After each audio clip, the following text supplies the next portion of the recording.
let us do a first impressions of Rig. Yay, a game. Exactly, BLG, exactly. I'm excited about this. This just got released. This was kickstarted pretty recently and then got released soon. I think just like a couple days ago, I think. Got my copy. I'm super excited about this because Rig is a RUNE hack. So if you're not familiar, RUNE is a solo TTRPG that I released, inspired by my love of Souls-like games. It's exploration, it's brutal, deadly tactical combat, and I am in the midst of finalizing my RUNE hack, which is Reap, and Rig came out and just beat me to the punch, and I love it. This is great. I can't believe somebody's made a full-blown RUNE hack already. So I'm excited to read this. We're gonna do first impression stream, which means again we're gonna read through it. We're not gonna read every single bit of text. We're just trying to get general vibes of what's going on here. Obviously, the mech vibes are here. And then yeah, we'll just kind of talk about what the game is. My plan is to also play this game on stream, not now, but very soon, just because I have a ton of fun playing RUNE, and so I want to play somebody else's RUNE hack. I want to play Rig, and so I'll do that on stream. I don't know when. I'm not gonna say a date just because you never know if I'll actually hold on to it or not. So we'll see when that happens. Cool. So let's start flipping into this thing. Right away we get a codex, which is nice. It's nice to have a glossary. I don't have my printed copy of the game yet, but this is obviously, like, this would be right here on the inner cover, which is fantastic to just have this quick reference sort of thing for folks who are interested. Here's our table of context. It is hyperlinked as a PDF, which is super nice. Very good. Excellent. Let's just jump to the credits page real quick because I want to make sure that we give credit where credit is due on this. So Michael Elliot of Not Writing Games put this together, wrote it, designed it. As you can see, a real awesome collection of folks here who did art on this. Right there at the top of the list, Galen. Oh shit, Michael is here in chat. That's fantastic. That's super exciting. So glad to have you here. Oh, wow, I got super washed out on my camera. That's great. There's Galen right there at the top. Unstoppable force of art in the old indie RPG scene right now. So I'm really happy to see Galen on the project. Dice here by Speak the Sky, right? That's what I use for RUNE. It's such a good font for making dice. And just a great team here put together to make all this happen. And then here it is. Here's the Carved by RUNE signal, or sigil, whatever we want to call it. Let's dive back up to the second page here. That's our codex, as we talked about. Really nice to have that on the inner cover of the, the game. All right, table of contents. We'll get through all of this. Excellent. Here we go. Let's dive in. Solitaire system. Credits expired. Oh boy. Wake up, pilot. I love it. I'm getting immediate Armored Core vibes. I'm very, very into it. Handshake protocol. Have a nice day. Nice. Here we go. You're alive. Good. Drink this. Don't worry. It's Hycean? Hycine? Oh no. I have to read things. Not that old. Oh man, I'm not gonna be able to read any of this. It's all sci-fi nonsense. Kuiper? I'll say Kuiper shit. Someone must have cared about you to bury you this deep in the firmament. Were you rich, pilot? Probably just lucky. That works for me. So it sounds like we don't really remember anything. We're about to kind of get a vibe of what the world is. What do you remember? Do you know the Mars songs? Did you know Empire? Or the Worm? Were you a citizen? How far was Earth's reach? This is awesome. See, this is RUNE is a Souls-like. I'm going to guess that Rig is also written in a very Souls-like sort of way, which is you're going to get vague allusions to what the world and the setting is like, but you're going to have to, like, figure it out on your own, or essentially create your own canon of the world. So, like, the Mars songs, I can't wait to try and figure out what the hell that is. And the Worm, can't wait. Need your help, pilot. Took a lot to get this high up to find you. Haven't had the time to scrounge. I need fuel, hardware, parts.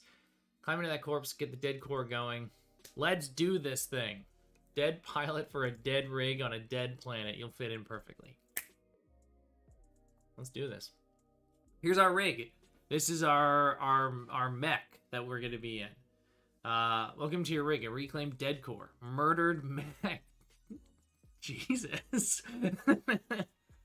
This is your transport up and down recombinant Earth, a weapon against other rigs or worse, and your avatar for your time here. And there's room for 5 pieces of equipment. All right, so we're getting a sense of how much we're going to have. Stuff based off arms, shoulder, leg, and 1 core, which is both your rig's heatsink and chassis. Your rig needs legs and a core to be optional, I guess. To begin, select one of each type of equipment from the basic equipment on the next page. Ooh, we're building our mech immediately. Immediately. I love that. We'll roll 1d6 to get each at random. I recommend the highlighted options. That's really nice to have. Get more equipment soon. 10 heat, 10 damage, and as much ammunition as you can find. 10 ammo. 10, 10, 10. All right. Here we go. Here's our basic equipment. This is, as someone who's familiar with RUNE, like, this stuff will kind of inherently make sense to me, but based off of my understanding about how this game will work, is you can see that, these pieces, like the legs and the hands and everything like that, they'll have a name, right? And then some dice symbols next to them. And what that typically means, and again, I'll confirm that this is the case in this game when we get to rules, is that during your turn, you're going to roll some dice and plug them into your equipment to activate and gain whatever thing that they do. So, for example, the Combinet Biped Boosters allow you to move 1 space if you can put a die that has a value of 1, 2, or 3 onto it, essentially plugging that die into that spot. That's typically how it works in, like, RUNE and Reap, so I'm going to guess that's probably how it works here in Rig, but we'll confirm all of that. Here's our core that we get to start with. Reclaim Blade Core. Move to harm, heat, same. Okay. We're going to harm somebody based off how much heat we have in the same space. Clear 5 heat. Ah, nice. That's probably a super important thing to do. We're not going to read all this gear, but it's cool to have the, like, recommended pieces of gear, and you can already see, it's interesting doing a first impression stream of a game that feels familiar, even though I haven't actually read it or played it, just because it's based off of tech from another game that I made. But seeing things like Pierce and ammo, move, harm, can't wait to put this all together. Ooh, solitaire is actually an anagram. It means something. Single observer location interface tracking and information reconnaissance, Earth. Love it. When you explore, you'll use solitaire to find your way. Oh, that's right. I'm just suddenly realizing that this game uses a deck of cards, which is a total departure from what I'm used to. So I'm excited to learn about that. It's impossible to share networks anymore, so survivors pass along soft like this to track what's happening. I'll keep yours up to date. Start by taking out the jokers from a deck of playing cards. Every time you explore, draw 3 cards, 1 at a time. Each card has a location, threats, and churn. This is very cool. I don't do this to, like, to talk about my own game because I want you to know about it. It's just a helpful comparison, right? So I'm going to talk about RUNE a lot when talking about Rig because it's cool to see the similarities, but also the differences. In RUNE, when you're exploring, there are these point crawl maps that you're going around and they have these prompts and stuff. But in Rig, from what I've gathered, the prompts and everything live in a deck of cards. And you're going to be flipping these cards, and they're going to be giving you scenarios, essentially. Locations, threats, and churn that are going to be going on here. So the first card is a location. 5x5 square grid, which I believe is included here. Yeah, so there's a great resource doc that came with the game itself, which has the grid, a great breakdown of how combat works, and a bunch of other things. So it's always nice to see these sorts of features. 5x5 grid, draw on your features and stuff like that, probably things related to terrain, right? So we can see that there's things like obstacles, difficult terrain, pits, stuff like that. Grab your stuff, your tokens, and things like that, and then go forward. BLGS, it's like RUNE, but a hex crawl. I think it's actually, I think every time we flip over a thing, we are creating a combat scenario. I think this is very combat focused. So I think rather than this 5x5 being a hex map, this is a fight. And I think each time we're doing this, we are flipping over cards, which is going to be some sort of fight or skirmish that we have to go through, and then also some other things. It's very Armored Core, right? Because Armored Core is just go, go, go, fight, fight, fight, one thing after another. So this feels very, very much like nailing inspirational material here. Churn. Second card you draw gives us the churn. Combatant Earth doesn't stay still long these days. Churn can be more obstacles, space-time anomalies, or modifications, useful material, or even new equipment for your rig. So this is like the stuff, right? This is the exploration side of the exploration. It's the things that you're finding, weirdness, equipment, things like that. Any churn effects happen after you draw the card. Note them. So there might be things that happen like immediately, and so those will affect you before the fight even takes place. I love it already too, BLG. I'm super into it. I think this is such a cool way of doing this because, and let me just tangent here. One of the hardest things for me to do when making stuff for RUNE and Reap and stuff like that is designing an entire realm.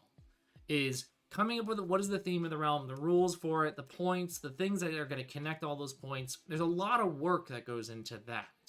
And there's something really brilliant about letting that world get created through randomness, essentially, through drawing cards from a deck. And you then, it really leans into the environmental storytelling because now you are trying to figure out what's the through line between all these things as you are flipping over sets of cards. It's like, oh, okay, I just did this and I kind of experienced this thing. And here's the next thing. Why are these two things sequential to one another? And you're making that story. It's very good. Yeah, right. It's what slowed me down from working on more RUNE stuff too, is that it's a heavy load. Cool. Awesome. Ammo. Some cards will have ammo attached. These are bullets, magazines, things like that. You get any noted ammo. Awesome. If you beat the encounter. So we got to win the encounter to get the ammo. So I think we start with 10 ammo is what it said. So this is our way of getting more back. Survivors. There are other folks out there, pilot. Survive somehow. If you beat an encounter, mark any survivors attached on your rig sheet. You can't mark the same survivor. This is how we're going to get things like NPCs, I think, maybe. Or maybe these survivors are going to grant us some sort of bonus. That's super, super cool. Look at that. That's awesome. That is so good. Finally, use the threats from the third card you draw. This will give you a general description and locations on the combat grid. A2, so you'll see on the grid here, right? A2 would be A column, second space, so it would go here. Enemy rigs, monsters, things like that. Again, use whatever tokens you want to do that. Track damage. You determine what threats do using a D6. Okay, so we're starting to get a sense of the rules here are getting introduced, right? So when combat begins, roll 1d6 for each threat and consult their entry to see what they do for each given value. Threats move, if able, to a distance where they can do damage to your rig. Threats always want to be at the optimal range for their attack. So there's probably going to be something on a threats card or stat line that shows you what their optimal range is. Don't do damage when you move threats. When you move threats, that happens at the end of the combat round. They're going to avoid pits. They're not going to just go throwing themselves into pits. Things like that. And we got orthogonal movement. Yes, embracing orthogonal as a word and a thing that people do. Orthogonal, up, down, left, right. So no diagonal.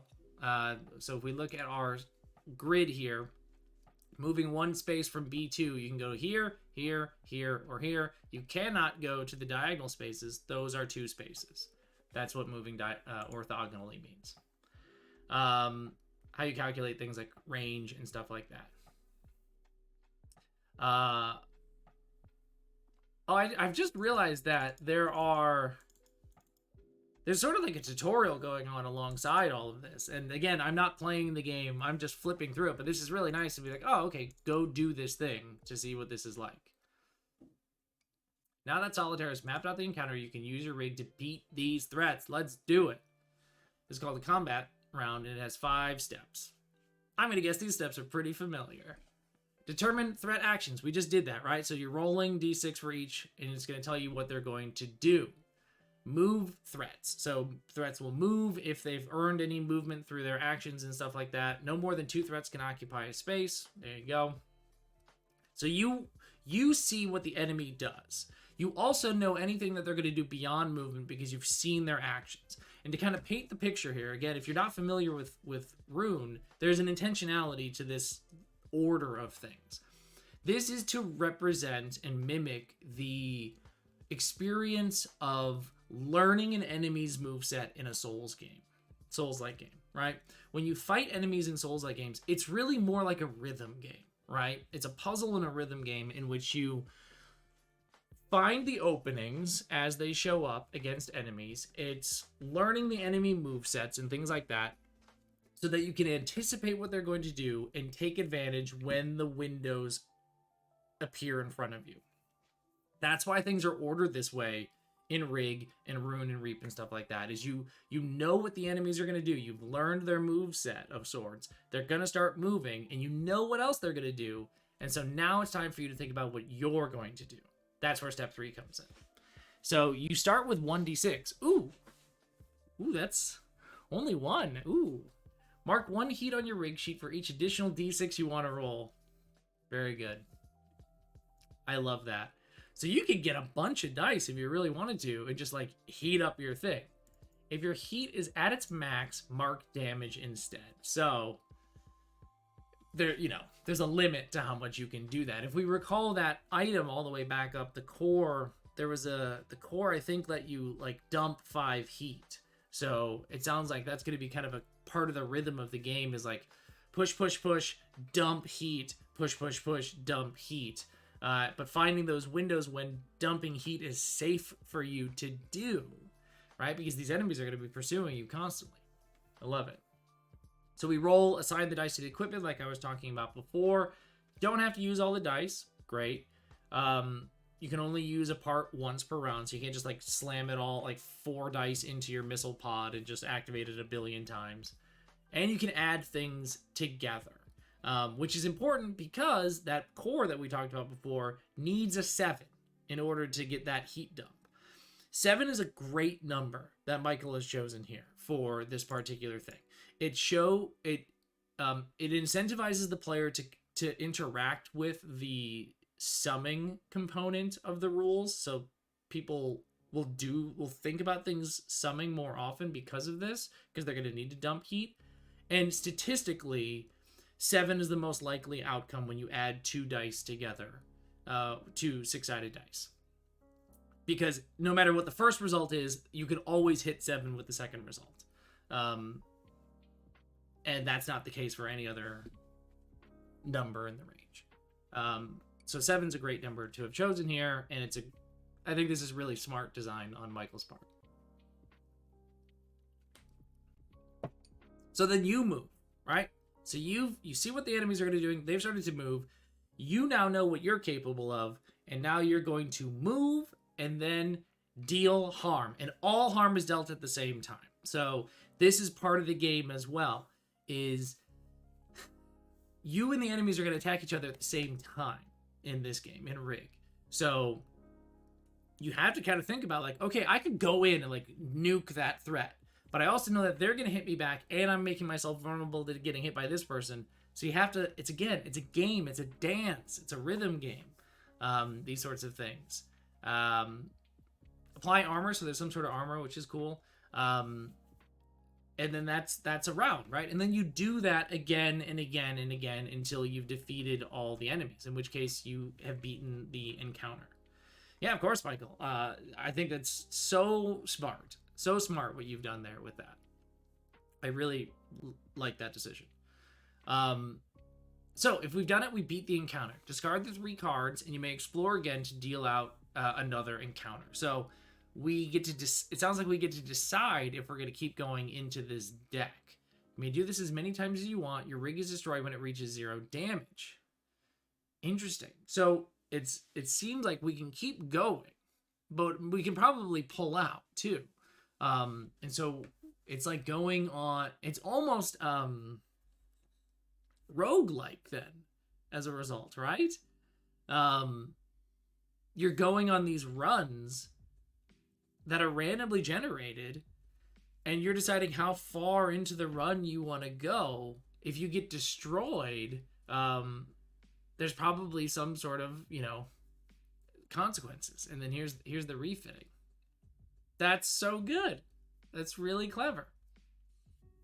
All right, so then we can refit. Your time here will be spent either exploring, sorry about that, exploring and dealing out encounters, or in refit.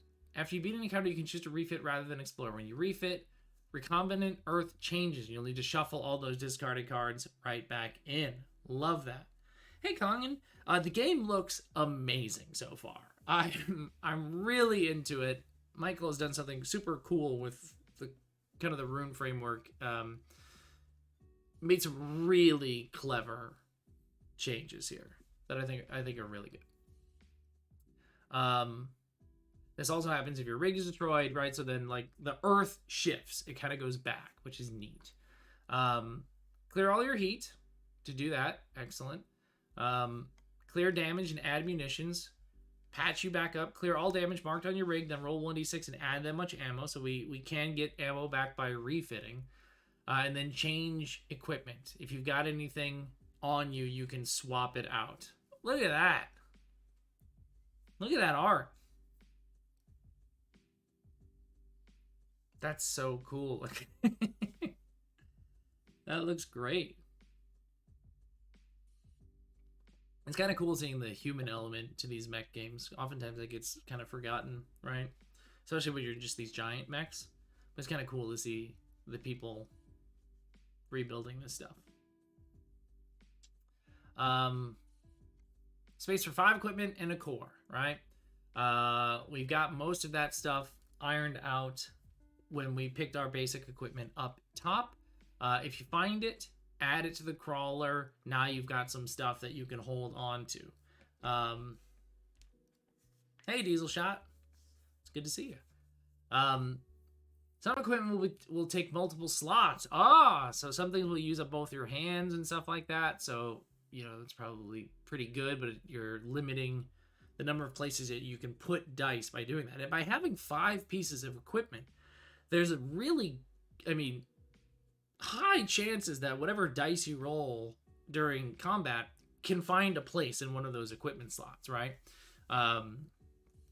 You got good odds of being able to put something down. So by taking this powerful stuff that takes up 2 slots, you're technically lowering the odds that you can find a home for the dice that you roll. When you refit for the first time, feel free to slap another weapon in your free hand, another bit of equipment on your free shoulder. They just didn't want to overwhelm. So we start small, right? And then we go get some more stuff. You can wheel 2 the same thing. Awesome. Line of sight, range. If you can draw a straight line from one corner to another corner without moving along or through, yep, very familiar with that line of sight rule, then you have line of sight of them. Awesome. Can't hurt things that are out of range. Makes sense. So if something has range 3 and the target is range 2 away, that's a miss. So it's precise range. which makes sense when we're talking about things like guns and missiles and stuff like that. So just because it has range 3 doesn't mean you can hit anything within 3 spaces. You can only hit things exactly 3 spaces away. More to the puzzle, right? God, I love puzzle combat. If it had range 2 or range 2/3, so we have some variable ranges, things like that, that would be a hit. Awesome. Codices and rulings. I've loaded your endocortex with some basic soft that covers what you'll find out there. Check out the inside covers. We saw one of those codices already, which is great. Fantastic. You'll make mistakes. You'll die. You'll have questions. That's okay. Yes, embrace this sort of writing in our rule books, right? I put it in mine too. Of just like you're gonna make mistakes and you're gonna have to make decisions on your own. I'm not gonna be there with you when you're running it. But whatever you ultimately decide, that's gonna be the correct decision, which is really cool. You want my advice? Find survivors. Experiment with different equipment. Awesome.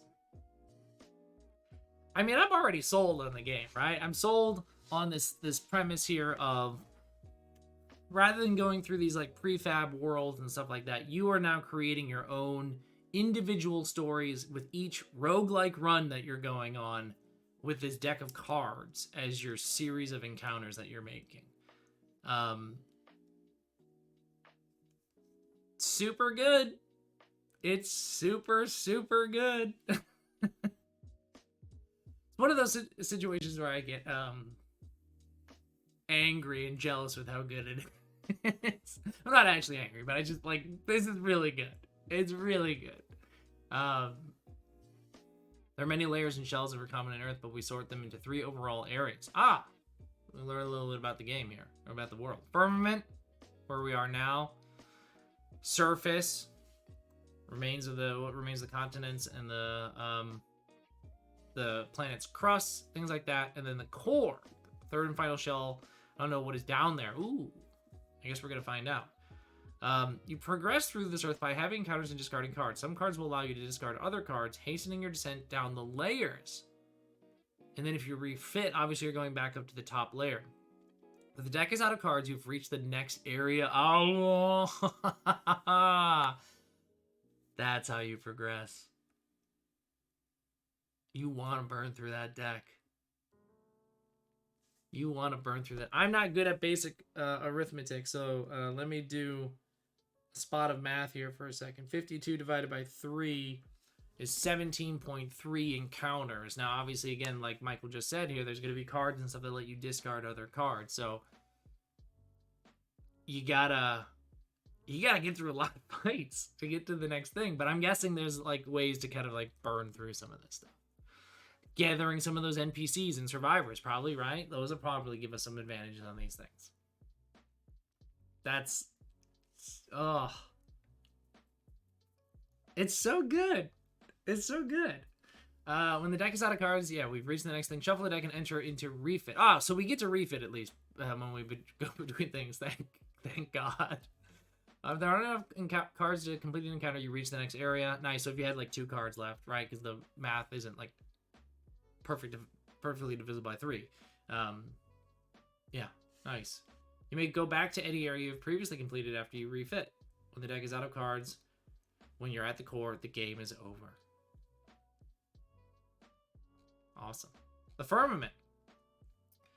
So, I'm not going to read through all of this because now I think it's going to be kind of pages of the prompts from the cards and everything like that. But I want to kind of stop and kind of look at some of the things to give us a sense of what's going on here, right? So this is the Firmament. This is the first layer, the outermost layer. Watch your step, pilot. The soil of the Firmament is rotten, broken. It's all dead metal and plastics that no biologics can consume. This is the domain of the grip. Ooh. Space and time will bend and warp around its corpses. What is going on in this world? I love it. Pardon me. Keep your distance. Avoid the pits. Keep your flesh safe. Mind the spiders. What the... Lots of things up here scavenging anything you can to survive. Amazing. Terrifying. So, let me grab my, where's my deck of cards? Thought I had a deck of cards. Right here. Of course, I don't have a deck of cards for this particular thing. Very prepared. So let's just say we pull a 4, right? So we pull a 4 as the first card, right? Because the first card tells us the location. So this is how we would set up our fight here, right? We've got a pit down here. This is us. And then here's some terrain that's down on the map, right? You can see there's different types of terrain. If we look here at this kind of shows us, here's some, like, we can cut these out, which is nice. Throw them down on our thing. So that would be what our setup looks like. Some say we made the firmament to avoid wars so that we could build from everything the grip gave us. Me? I blame the worm. I also blame the worm. The second card you pull is the churn. So the churn is going to be a twist, a complication, a thing that you find, a whole host of things. It's an interesting addition to the fight. So let's say we pulled an 8. The Goldilocks zone. At the end of each combat round, clear 1 damage and 1 heat from your rig. That's great, right? That would be awesome to have pulled that. Yeah, then you're doing really, really great. This, just get a bunch of ammo to start, which is really cool. Now I kind of want to read through some of these churns. This is why we can't bury our dead anymore, pilot. Too many bad augmentics. Sorry with the local lords before they fled to Mars. Where the song is, if we remember the early lore. The Song of Blades. Any harm or damage dealt to same or range 1 target deals +1 damage or harm. And you get a little bit of ammo. This is really good. It's really good. I can't wait to play this. I'm dying to play this game now. I'm going to play a shit ton of this game. And I want to make a hack of this hack. I want to, this is such a cool idea. This is great. Awesome. Your rig was killed properly, pilot. Blade right through the heart. Perfect way to make a dead core. Can't kill what's already dead, right? Simply can't. And then the last card you pull are the threats. And so this tells you what is going to be in the fight. So let's say we pulled a jack. Are there face cards? Or did I misread the face cards thing? I gotta go back and maybe read that. But let's say we pulled a 6. Salvage rigs, right? So there would be 5 of them, because here's their starting locations. B1, B3, C2, C4, D3. Obviously, we might have to move things a little bit depending on our location, the terrain and stuff like that. And then here's what the salvage rigs do, and you would roll a die for each one of these things. So you're trying to figure out what they're all going to do. So it looks like they're going to move a lot, deal a decent amount of harm. They're going to regen, and then if you complete this encounter, from what I understand, you gain the reinforced treads. There are face cards. They're after the threats. Awesome. Excellent. Here they all are. Oh, because they are specific scenarios. Thank you, Michael, for pointing that out. I'm very excited to get to that. So this is how you get equipment, right? If you don't get it from the churn above, this is another way to get things. The sword mace. I want the sword mace. Oh my god, there's so many of these things. Just getting bombarded by mites.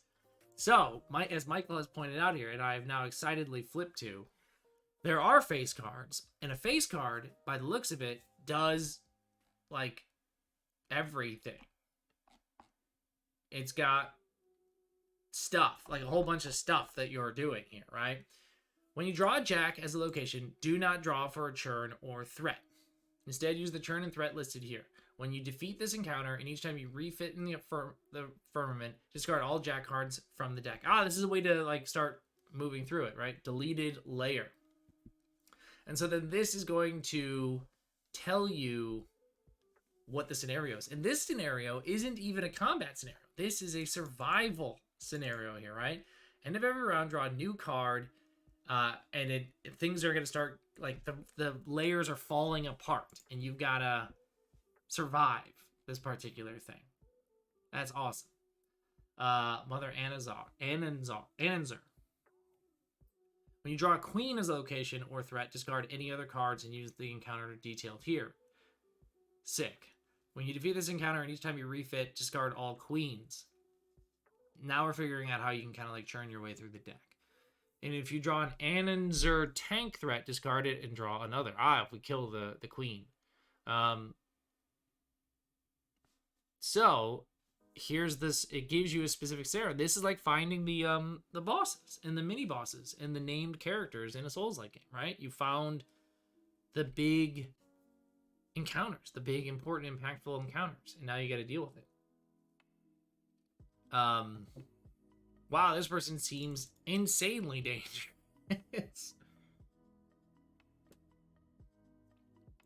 They're hypermobile, deal a lot of damage, a lot of range on it, and they can start spawning things. More of these tanks into the fight. Awesome. I'm not going to read through all of these prompts because I want to kind of save myself, and I want to be surprised by them, and I also want you to be able to be surprised by them as well. So then we go through that again for the other layers, right? So, you know, immediately this looks a little bit more complicated in terms of setup than some of the maps we were seeing before when we get to the surface. Oh, what a great thing to pull the ace. Clear 2 heat from your rig at the start of each round, so you're really burning through heat. And then you discard the top 5 decks of the top 5 cards of the deck. It's a great way to churn through it. Super cool. The Ghoulish Survivor. The Ghoulish Survivor. It's very hard to not want to read through all of this stuff, but like you have to not because it's you want to be surprised by this. But zombie rigs and ghoul rigs sounds terrifying. Sounds like this is a real spooky zone. Awesome. Corpse Rain. And then here are our unique scenarios for the surface. The Jaga in the Hut. The Last Reclaimed Core.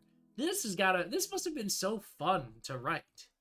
And then here's the core, which I really don't want to read because I want to be completely surprised by the finale. So I apologize for just going through this, but I don't want to read this. I don't want to have those sort of things spoiled for me. And here we are. We've reached the credits page, the end of the book. And here is our second half of the codex, which is going to tell us more about what those keywords and all of that sort of stuff means, right? So like we saw Pierce earlier as a thing that a weapon could do.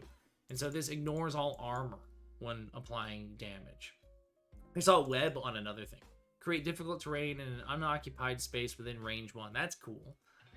This can transform a square with a pit or an obstacle into difficult. You can web up a pit. That's so cool. And then here's the backside that has the stuff that you need. And that's rig. That's rig right there. Obviously, we skipped through a bunch of those prompts and everything because I don't want to spoil myself and I don't want to spoil you all on that. But surely you're sold on the game by now without me going through all of those things. That was so cool. I'm very into this game. I cannot wait to actually play it.